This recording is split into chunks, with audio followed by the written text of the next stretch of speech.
कभी रात को अकेले बैठकर सोचो कि आज तुमने क्या कमाया।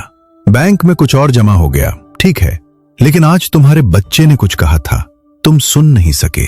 आज तुम्हारी मां ने तुम्हारा इंतजार किया, तुम जा नहीं सके। आज कोई पुराना दोस्त याद आया, तुमने सोचा बाद में फोन करूंगा, और ये बाद में, ये कल, ये जब वक्त मिलेगा, यही अल्फाज आहिस्ता आहिस्ता तुम्हारी पूरी जिंदगी निकल जाते हैं और तुम्हें पता भी नहीं चलता। आज मैं तुम्हें वो बात बताना चाहता हूं जो मैंने 90 साल की जिंदगी में सबसे आखिर में सीखी, जब बहुत कुछ हाथ से जा चुका था।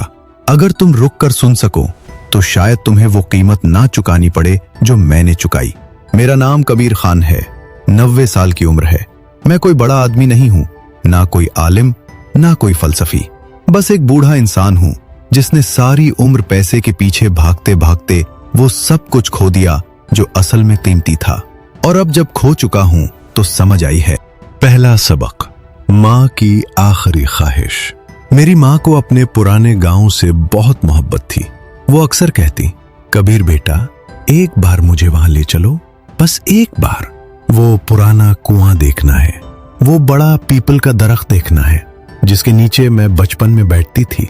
मैं हर बार यही कहता, अम्मी अभी काम बहुत है, थोड़ा वक्त निकालता हूं, फिर जरूर चलेंगे। मगर वो वक्त कभी नहीं निकला। एक दिन सुबह उठा तो मां की तबीयत बहुत खराब थी। अस्पताल ले गए। डॉक्टरों ने कहा वक्त बहुत कम है। और इन आखिरी दिनों में जब वो बिस्तर पर लेटी थी, उन्होंने मुझसे गांव की बात नहीं की। उन्होंने सिर्फ मेरा हाथ पकड़ा, मेरी तरफ देखा और आंखें बंद कर ली।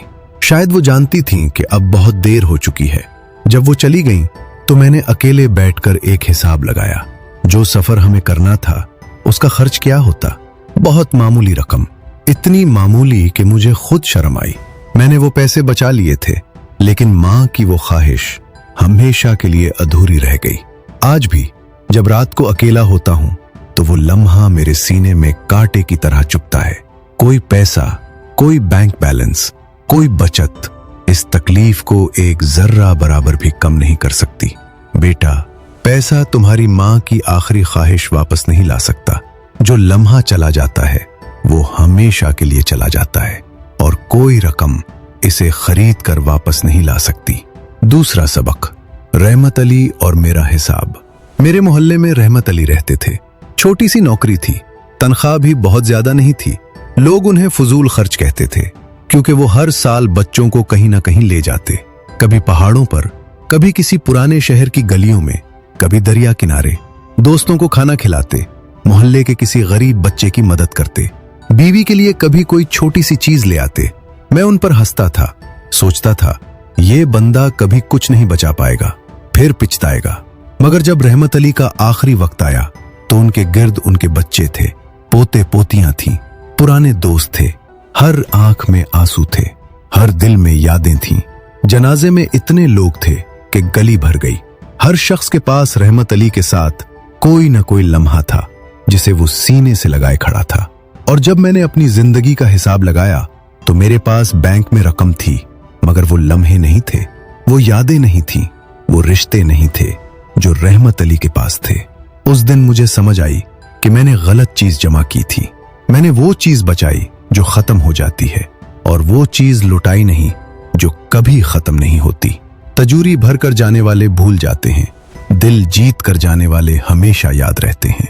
ये मैंने किसी किताब में नहीं पढ़ा, ये मैंने रहमत अली के जनाजे पर सीखा। तीसरा सबक, वो बाप जिसके बच्चे अजनबी हो गए। मेरे एक जानने वाले थे, बहुत मेहनती आदमी। सुबह सवेरे निकलते, रात गए वापस आते। सारी उम्र यही कहते रहे कि बच्चों के लिए कमा रहा हूं, उनका मुस्तकबिल बना रहा हूं। बच्चों के साथ खाना खाने का वक्त नहीं था, उनके साथ बैठने का वक्त नहीं था, उनकी बातें सुनने का वक्त नहीं था। वो सोचते रहे, अभी मेहनत करेंगे, फिर सब मिलकर रहेंगे, फिर सफर करेंगे, फिर बातें करेंगे, फिर जिंदगी को सुकून से गुजारेंगे। लेकिन जब बुढ़ापा आया तो बच्चे अपनी अपनी जिंदगियों में जा चुके थे। एक बैरूने मुल्क था, एक दूसरे शहर में था, एक अपने कारोबार में मसरूफ था, और वो अकेले बैठे थे एक बड़े घर में जो उन्होंने बच्चों के लिए बनाया था, मगर जिसमें कोई नहीं रहता था। एक दिन उन्होंने मुझसे कहा, कबीर भाई, मुझे पता ही नहीं चला कि मेरे बच्चे कब बड़े हो गए। मैं इतना मसरूफ था कि उनका बचपन मेरी आंखों के सामने गुजर गया और मैंने देखा ही नहीं। फिर उन्होंने आंखें नीची करके कहा, अब वो यादें कहां से लाऊं जो कभी बनी ही नहीं। ये सुनकर मैं खामोश हो गया, क्योंकि मैं भी कुछ ऐसा ही कर चुका था। बेटा, तुम अपने बच्चों के लिए कमा रहे हो, ये अच्छी बात है, लेकिन याद रखो, तुम्हारे बच्चे सिर्फ पैसे नहीं मांगते, वो तुम्हें मांगते हैं, तुम्हारा वक्त, तुम्हारी तवज्जो, तुम्हारी मौजूदगी, और ये चीज कोई बैंक नहीं दे सकता। चौथा सबक, पैसा मालिक है या नौकर। एक बात मुझे मेरे अब्बा ने बचपन में सिखाई थी, हर पैसा संभाल कर रखो, बुरे वक्त के लिए बचाओ। और मैंने यही किया। हर खुशी टाली, हर सफर मुलतवी किया, हर ख्वाहिश को बाद में की अलमारी में बंद कर दिया। दोस्त कहते, चलो कबीर, आज कहीं चश्मे हैं। मैं कहता, नहीं, फजूल खर्ची क्यों करें। बीवी कहती, बच्चे कह रहे हैं कहीं घूमने चलते हैं। मैं कहता, अभी नहीं, थोड़ा और जमा हो जाए फिर चलेंगे। और फिर एक दिन मैं आईने के सामने खड़ा हुआ और खुद से पूछा, क्या मैं पैसे का मालिक हूं या पैसा मेरा मालिक बन गया है। मेरी पूरी जिंदगी पैसे के गिर्द घूम रही थी, पैसे की फिक्र, पैसे की हिफाजत, पैसे का हिसाब। और इस चक्कर में वो सब छूट गया जिसके लिए असल में पैसा कमाया जाता है। पैसा एक जरिया है, मंजिल नहीं। पैसा गाड़ी है, मगर अगर तुम गाड़ी को गैराज में बंद रखो और खुद पैदल चलते रहो तो गाड़ी का क्या फायदा। दरिया का पानी जब बहता है तो हर तरफ जिंदगी होती है, खेत सैराब होते हैं, परिंदे पानी पीते हैं, कश्तियां चलती हैं, जिंदगी आबाद रहती है। लेकिन अगर इसी पानी को एक जगह रोक दो तो वही पानी सड़ने लगता है, बदबूदार हो जाता है, किसी काम का नहीं रहता। पैसा भी ऐसा ही है, चलता रहे तो बरकत है, घरों में खुशियां हैं, रिश्तों में गर्मजोशी है। लेकिन सिर्फ जमा होता रहे, बंद पड़ा रहे तो एक बोझ बन जाता है, और वो बोझ आहिस्ता आहिस्ता इंसान की रूह को दबाता रहता है। फिर एक दिन आदमी देखता है कि तिजोरी भरी है मगर जिंदगी खाली है। 5वां सबक, आखिर में क्या याद आता है। 90 साल की उम्र में अब मैं क्या याद करता हूं। मैं अपनी कोई बड़ी कामयाबी याद नहीं करता, कोई बड़ी रकम याद नहीं आती, कोई बड़ा सौदा याद नहीं आता, कोई बड़ी खरीदारी याद नहीं आती। मुझे याद आती है एक सर्दियों की सुबह जब मेरी बीवी ने चाय बनाई थी और हम दोनों बगैर किसी खास बात के बस साथ बैठे थे और बाहर धुंध छाई हुई थी। मुझे याद आता है वो दिन जब मेरे बेटे ने पहली बार साइकिल चलाई थी, गिरा था फिर उठकर हंसा था। मुझे याद आती है वो रात जब मेरा पुराना दोस्त तकलीफ में था और मैंने सब कुछ छोड़कर उसके पास बैठकर उसकी बातें सुनी थी। मुझे याद है एक बार किसी गरीब बच्चे की मदद की थी और उसके चेहरे पर जो रोशनी आई थी वो आज भी मेरी आंखों में है। ये वो लम्हे हैं जो 90 साल बाद भी मेरे साथ हैं। मगर जो लम्हे मैंने टाले, जो सफर मैंने नहीं किए, जो वक्त मैंने नहीं दिया, वो पछतावे भी मेरे साथ हैं और कोई भी बचत इन पछतावों को नहीं खरीद सकती। असल दौलत वो नहीं जो तुमने तिजोरी में बंद की, असल दौलत वो है जो तुमने दिलों में रखी। वो वक्त जो तुमने दिया, वो तवज्जो जो तुमने दी, वो मोहब्बत जो तुमने बांटी, वो लम्हे जो तुमने अपनों के साथ बनाए। यही सरमाया है जो न चोरी होता है, न खत्म होता है, न महंगाई उसे खाती है।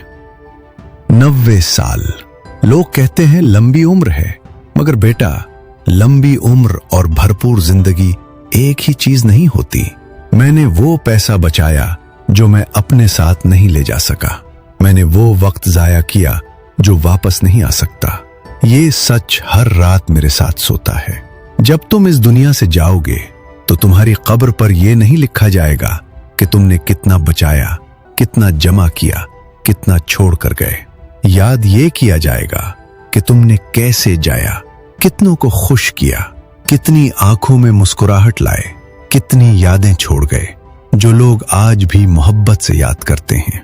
तुम्हारे पास अभी वक्त है, माँ जिंदा है तो अभी उसके पास जाओ, बैठो, उसकी बातें सुनो। बच्चे छोटे हैं तो अभी उनके साथ खेलो, क्योंकि ये बचपन दोबारा नहीं आएगा। कोई पुराना दोस्त याद आ रहा है तो अभी फोन उठाओ। कोई सफर दिल में है तो अभी निकलो। सही वक्त का इंतजार मत करो, क्योंकि सही वक्त कभी खुद नहीं आता, तुम्हें खुद उसे बनाना पड़ता है। मेरी कहानी यहां खत्म होने वाली है, मगर तुम्हारी अभी बदल सकती है। मैं तुमसे एक सवाल पूछना चाहता हूं। अगर आज तुम्हें पता चले कि तुम्हारे पास सिर्फ 1 साल बचा है, तो तुम सबसे पहले अपना वक्त किसके साथ गुजारोगे? कमेंट्स में लिखो, मुझे सच में जानना है।